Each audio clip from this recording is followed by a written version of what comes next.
Pito ka mga balay sa usa ka subdivision sa Barangay Pitmos, Cebu City ang napiktuhan sa pagdahili sa yuta nga nakankan atol sa nasinating pagbaha. Ano ang report? Wala pa mahuwasi sa kalisang si Maricris Ralios ug ang iyang pamilya sa ginangatan silang balay. Nadala ang iyang kusina sa pagdahili sa yuta nga gilamoy sa baha niadtong nakalabahing weekend. Dugay na nilang gipadangan sa developer ang ilang kabalaka tungod kay anaaman sila kilid sa sapa. Akong anak nga 1 meter na lang nga anak na ako nga bedridden 1 meter na lang yun gikan sa iyang gihigdaan. So ang trauma sa akong anak, never na sila mobalik din hindapita. Ang stress dili mabayrag sapi. Tungod sa kadelikado silang kahimtang, nihikling ang pamilya ni Maricris kinsa nang hangyo sa developer nga mahatagan sila relocation.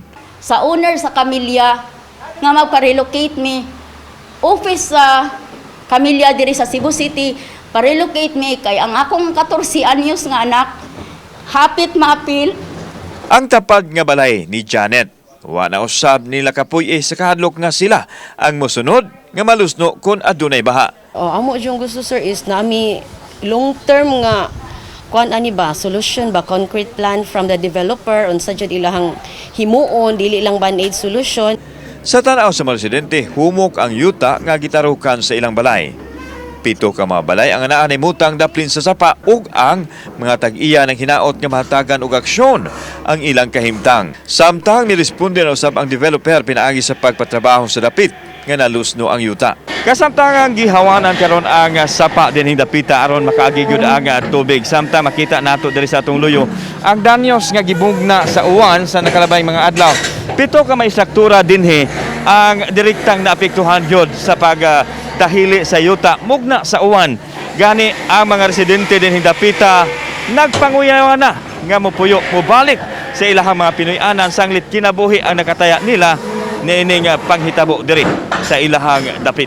Nag-provide kami sir ng equipment, then manpower to divert yung flow ng water in order sir na hindi na direct yung impact doon sa nag-erode na soil. Magagawa kami ng gabion wall para wala na talagang water na pumunta dito sa nag-erode na lupa, then saka po namin siya i-repair. Apan dili pa makatubag ang engineer sa hangyo sa mga mulupyo sa posibleng relocation.